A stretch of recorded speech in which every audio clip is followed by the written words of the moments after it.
கூறப்போவது என்னன்னாக்கா,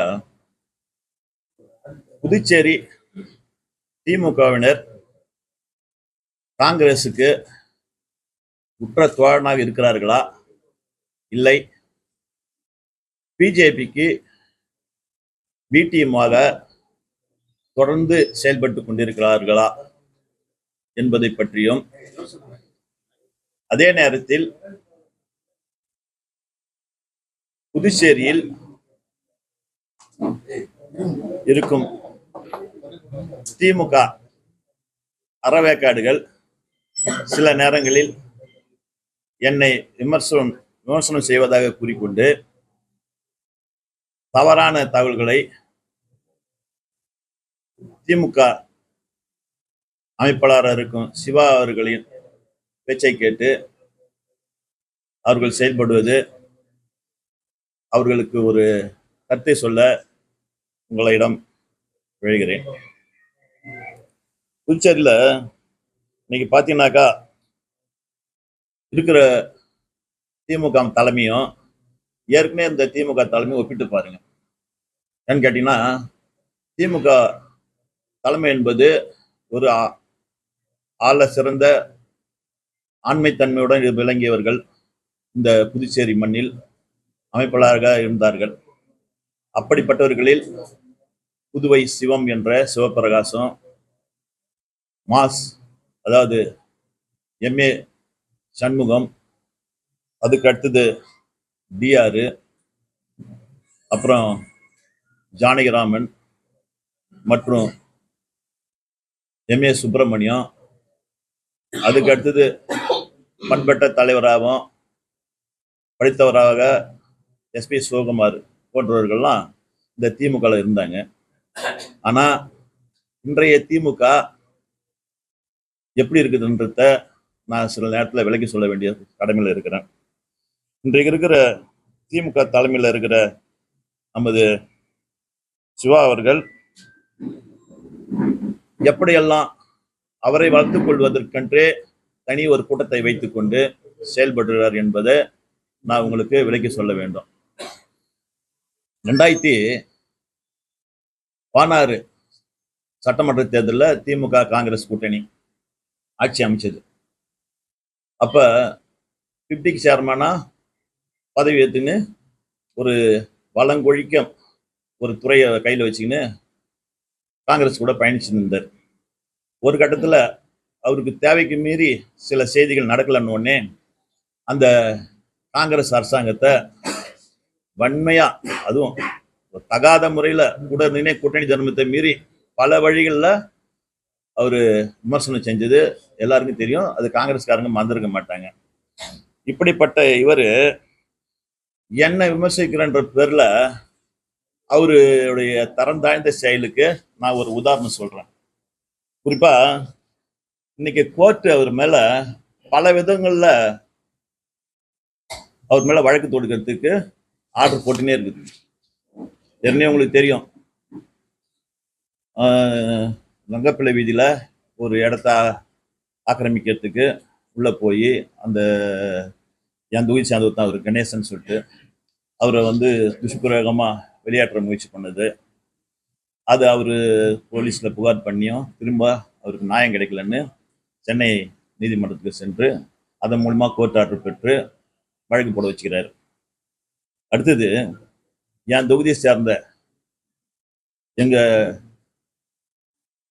குடும்பத்தில் ஒருத்தலாக இருக்கக்கூடிய ஒரு நண்பருங்களை குடும்பத்தில் போய் டார்ச்சர் பண்ணி அந்த சொத்தை எழுதி கேட்டு இவர் டார்ச்சரால தூக்கு மாட்டினே செத்தார். அப்படிப்பட்ட ஒரு நிகழ்வை நடத்திட்டு சென்ற காங்கிரஸ் திமுக கூட்டணி ஆட்சியில் அந்த அந்த நபர், அதாவது இறந்து போன கனகராஜ் என்பவர் அவரே எழுதி வச்சுட்டு போயிறார். என்னை வீட்டில் தொந்தரவு கொடுத்து சொத்தை எழுதி கேட்குறாங்க, எனக்கு இதெல்லாம் மன உளைச்சலாக இருக்குது, அதில் பேர்லாம் எழுதி வச்சுட்டு போயிறார். அதில் சட்டமன்ற உறுப்பினர் சிவா அவர்கள் பேரையும் எழுதி வச்சு என் தற்கொலைக்கு இவரெல்லாம் தான் காரணம்னு சொல்லிட்டு போயிறார். ஆனால் இந்த சூழ்நிலையில் என்ன செஞ்சிட்டாங்க, அவங்க ஆட்சி அதிகாரத்தை பயன்படுத்தி அதிகார துஷ்பிரயோகம் பண்ணி அந்த காவல் நிலைய அதிகாரிகளுக்கு அவர் பேரை, அதாவது ஒரு ஆஹ், இறந்தவர் ஒரு பேரை எழுதி டைரியில் எழுதி வச்சுட்டு செத்து போற பேப்பர்ல. ஆனா அதையே நீக்கிற அதிகாரம் யாருக்குமே கிடையாது. ஏன்னா கோர்ட்ல போய் ஒன்னா நான் எழுதி நிரூபிக்கலாம், இல்லாட்டாக்கா அதுக்கு சேலஞ்ச் பண்ணலாம். ஆனா ஒரு இறந்தவருடைய கையால எழுதி போன அந்த கை சீட்டையே துஷ்பிரயோகமா அதை நீக்கிட்டு அவர் பேர்ல வழக்கு இல்லாம தப்பிச்சார். ஆனா இன்றைக்கு அதுல ஒரு அந்த அந்த வழக்கில் தொடர்புடையவர் எப்படி கோர்ட்டுக்கு போறாரு, இந்த மாதிரி 2 பேரை நீக்கிட்டீங்க, அதே மாதிரி நானும் அதுல இல்ல, என் பேரை நீக்குங்க அப்படின்னு சொன்ன பிறகு அந்த நம்ம தலைமை ஜட்ஜி அவர்கள் இதை தீர விசாரிச்சுட்டு, இதை யாரு இந்த மாதிரிலாம் பண்ணுது, விசாரணை அதிகாரிங்க தவறா பண்ணிக்கிறாங்க, இது சட்டமன்ற உறுப்பினராக இருந்தாலும் சரி யாரா இருந்தாலும் அந்த அந்த இறந்தவர் பேரை எழுதி வச்சதுன்னா இது வந்து தவறான, நீங்க நீக்கிறது தவறு, இதை வந்து நீங்க மீண்டும் விசாரணை நடத்தி இந்த சாவுக்கு காரணமானவங்கள நடவடிக்கை எடுக்கிறதுக்கு பரிந்துரை பண்ணணும் அப்படின்னு சொல்லிட்டு கோர்ட் ஆர்டரே போட்டார். கோர்ட் ஆர்டர் போட்டுக்கிறாரு. அதற்கு நீதி விசாரணை நடத்துறதுக்கு தேவையான நடவடிக்கை எடுக்க சொல்லிடுறாங்க. இதையும் வந்து இவங்க வந்து துஷ்பிரயோகம் பண்ணி இப்போ இருக்கிற காவல் அதிகாரிகளும் அதை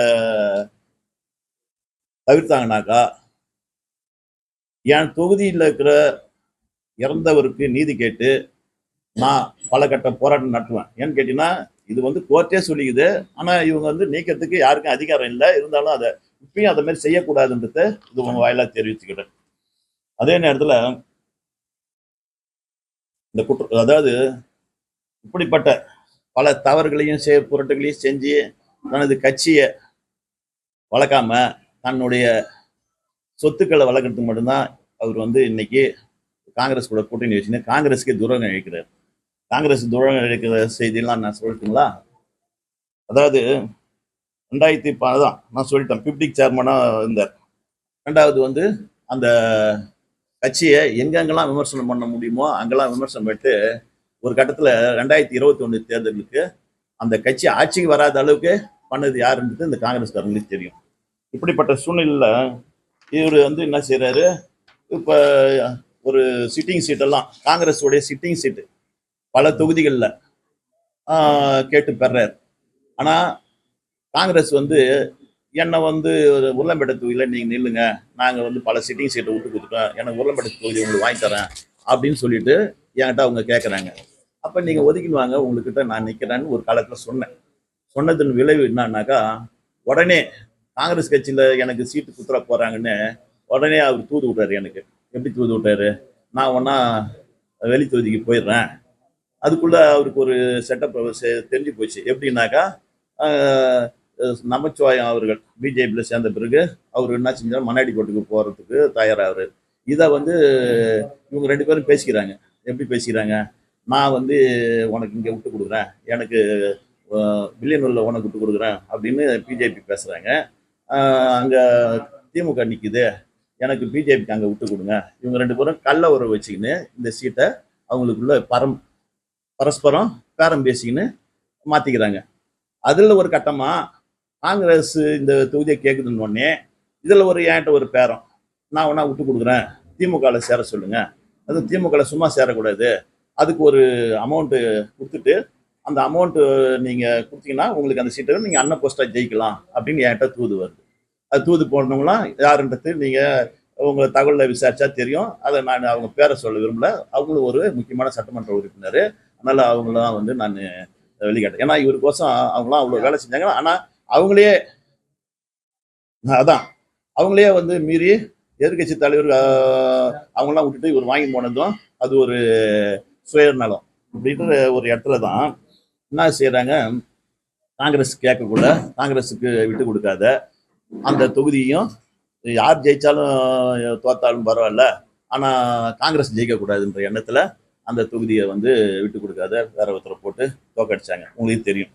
இப்படிப்பட்ட சூழ்நிலையில் இன்னைக்கு காங்கிரஸ் ஒரு பலமான கட்சின்றது ஊரறிஞ்ச உண்மை பாண்டிச்சேரி பொறுத்த வரைக்கும். ஆனால் இன்னைக்கு திமுக தான் பலமான கட்சின்று பாண்டிச்சேரியில், நான் தமிழ்நாட்டில் திமுக மாரி பெரிய கட்சி இல்லைன்றதையும் நான் ஒத்துக்கிறேன். ஆனால் புதுச்சேரியில் ஒரு காங்கிரஸ் கட்சியை கேவலப்படுத்தும் விதமாக இவர் செய்கிற செயலில் வந்து சில வார்த்தையை சொல்கிறான். இன்னைக்கு 6 சட்டமன்ற உறுப்பினர் திமுகவுக்கு ஜெயிச்சிட்டாங்கிறதுங்க. அதாவது காங்கிரஸ் தொகுதியெல்லாம் கேட்டு பெற்றதுனால. ஆனா 2வது வந்து 2 தொகுதி தான் உங்களுக்கு காங்கிரஸுக்கு இருக்குது. அதனால பாராளுமன்ற தேர்தல நாங்க தான் நிப்போம்னு சொல்லிட்டு ஒரு வருஷத்துக்கு முன்னாடிலேருந்தே போர்க்கொடி தூக்கின்னு இருந்தார். ஒரு கூட்டணி கட்சியில ஒரு பாராளுமன்ற உறுப்பினர் திரு வைத்திலிங்கம் அவர்கள் பாராளுமன்ற உறுப்பினரா இருக்கிறாரு. அவரு சிட்டிங் சீட்டா இருக்கக்கூடிய நாங்க வந்து திமுகவுக்கு தான் பெற போறோம் அப்படின்னு சொல்றது எந்த விதத்துல நியாயம்? அப்ப காங்கிரஸுக்கு இவங்க கொடுக்குற மரியாதைன்னா காங்கிரஸை இவங்க எப்படி ஹேண்டில் பண்றாங்கன்னு இது மூலியமா தெரிஞ்சுக்கலாம்.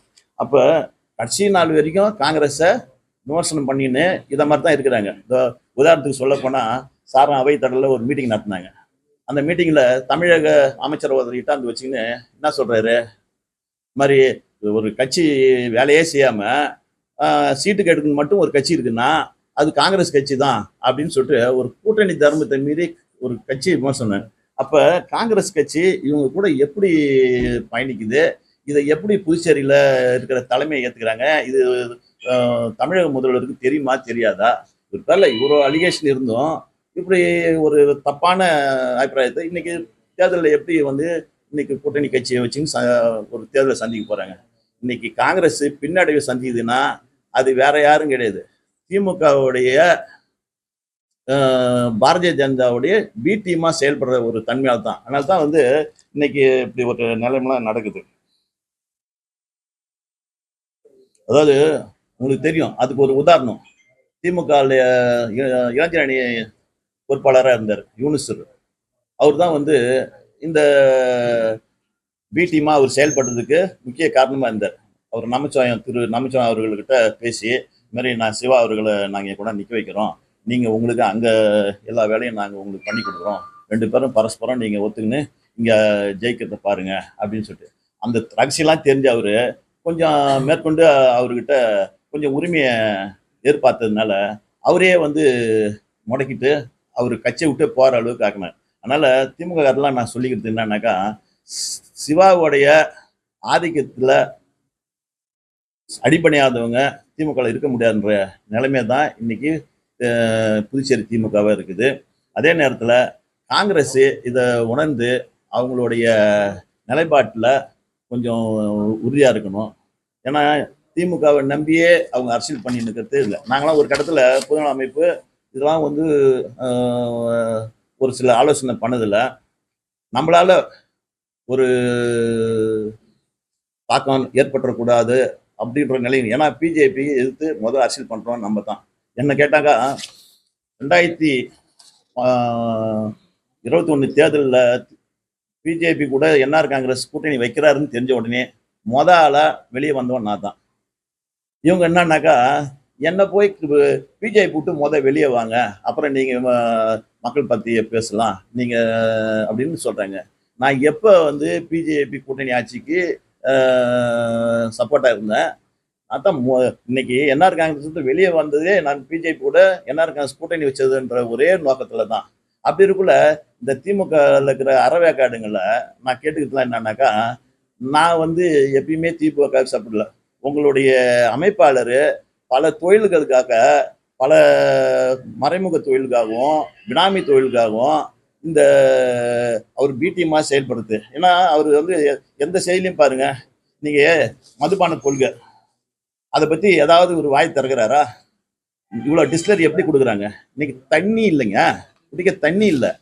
ஆனா தண்ணி உரியிற கம்பெனி இருக்கக்கூடாதுன்னு இருக்கிற ஒரு மாநிலத்துல தண்ணி உரியிற கம்பெனி கொடுக்குறாங்கன்னு தெரிஞ்ச பிறகு முதல் குரல் கொண்டியது யாரு?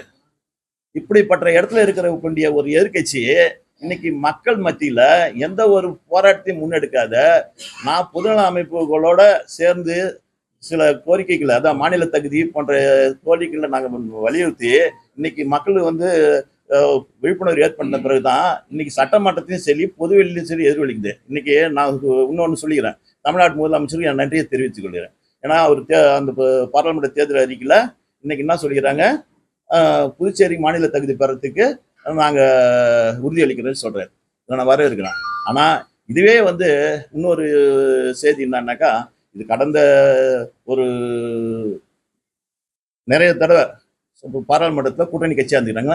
அப்பெல்லாம் இதை மாநில அந்தஸ்தே வாங்கி கொடுத்துருக்கலாம். இந்த மாதிரி நிலைப்பாட்டை அவங்களாம் ஏற்கனவே எடுத்திருந்தாக்கா, இதை நான் முக்கியமாக அதை பதிவு பண்ணுறேன். இப்போ கூட ஒரு திரு வைத்திலிங்க அண்ணா அவர்கள் இந்த மாநில தகுதியை பற்றி ஒரு கேள்வி எழுப்பியிருந்தார்.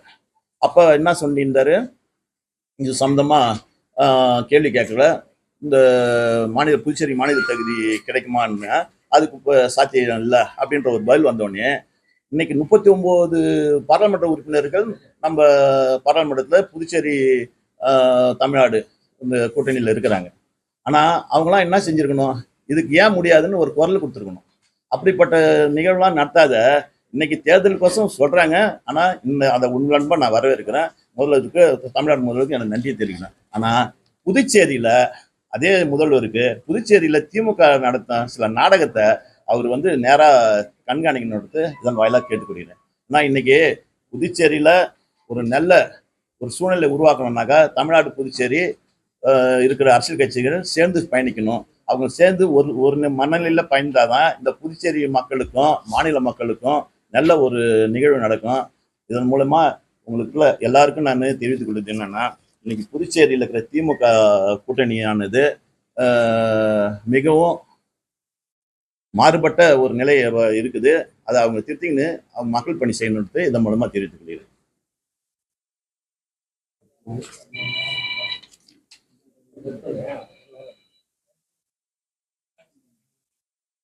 அதே நேரத்தில் இப்போ இந்த தற்கொலை வழக்குல அவர் குற்றவாளியாக சேர்க்கப்பட போறார். அதனால அதுக்கு தார்மீக பொறுப்பேற்று அவருடைய எதிர்கட்சி தலைவர் பதவியை ரிசைன் பண்ணணும். ரிசைன் பண்ணிட்டு தான் இந்த வழக்கை அவர் சந்திக்கணும். ஏன்னா இது ஒரு குற்ற வழக்கு, இதுக்கு தண்டனைக்குட்பட்ட ஒரு வழக்கு. இந்த வழக்குல அவர் நிரபராதின்னு வர வரைக்கும் அவர் எதிர்கட்சி தலைவர் பதவியில் இருக்கக்கூடாது. இது இதன் மூலமா நான் தெரிவித்துக் கொள்கிறேன். போலீஸ் மேல நம்பிக்கை இல்லாதனால்தான் இப்போ இது கோர்ட்ல இருந்து வந்துருக்குது. போலீஸ் அதை குற்ற வழக்குல அவர் பேரே சேர்க்கல.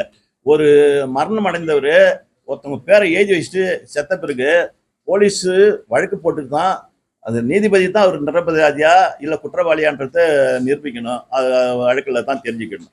நான் போலீஸுடைய பதிவிலே பண்ணாத இதை கோர்ட்டுக்கு அனுப்பிச்சதுனால தான் இதோட விளைவு இன்னைக்கு கோர்ட் மூலியமா ஆர்டராக வந்துக்குது. அதனால இத புதுச்சேரி மக்களுக்கும் தெரியும். இப்படிப்பட்ட நிகழ்வுலாம் இனிமேல் நடக்கக்கூடாது. இந்த மாதிரி ஒரு சட்டமன்ற உறுப்பினர் குற்ற செயலில் அதிகமாக ஈடுபடுறத இதை வன்மையாக கண்டிக்கிறேன். எம்பி எலெக்ஷன் அதான் இப்போ நான் ஒரு கட்டத்தில் மத சார்பற்ற நிலையை நாங்கள் எப்பயுமே எடுத்துன்னு இருக்கிறாரு. இப்படிப்பட்ட நிலைமையில சில ஆலோசனை நாங்கள் செஞ்சுன்னு இருக்கோம். ஆனால் இதை மாதிரி அறவேக்கட்டுத்தனமாக சில, அதாவது நாங்களாம் மத சார்பற்ற நிலையிலேருந்து மாறுறதுக்கு, அதாவது மாறக்கூடாதுன்ற இடத்துல இருக்கிறவங்கள அந்த சப்போர்ட்டை கிடைக்கக்கூடாதுன்ற, காங்கிரஸ் கிடைக்கக்கூடாதுன்ற நிலைப்பாட்டை தான் திமுக சிவா அவர்கள் எடுத்து இதை மாதிரி அவருடைய அறவேக்கடங்கள்லாம் விட்டு இது மாதிரி விமர்சனம் பண்ணுறதை வன்மையாக கண்டிக்கிறேன். அதை இன்னைக்கு இவங்களுடைய தேர்தல் அறிவிப்பு வரட்டும். யாரு வேட்பாளர் அறிவிப்பு வரல, அதனால நாங்கள் வேட்பாளர் அறிவிப்பு கோசம் காத்துன்னு இருக்கிறோம். நாங்கள் பொதுநல அமைப்பெல்லாம் அதில் வேட்பாளர் அறிவிச்சோடனே நாங்கள் கூடி எங்களுடைய முடிவை அறிவிப்போம். காங்கிரஸும் அறிவிக்கல, பிஜேபியும் அறிவிக்கல, இன்னும் எந்த கட்சியும் இன்னும் அதிமுக அறிவிக்கல. எதுவுமே அறிவிக்காத ஒரு நேரத்தில் நாங்கள் மட்டும் இப்போ உடனே அறிவிச்சா அது எங்களுடைய நிலைப்பாட்டிலேருந்து கொஞ்சம்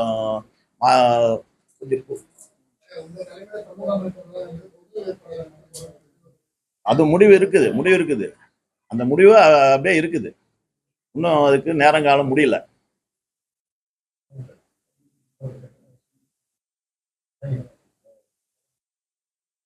வாழ்த்துக்கள், நன்றி.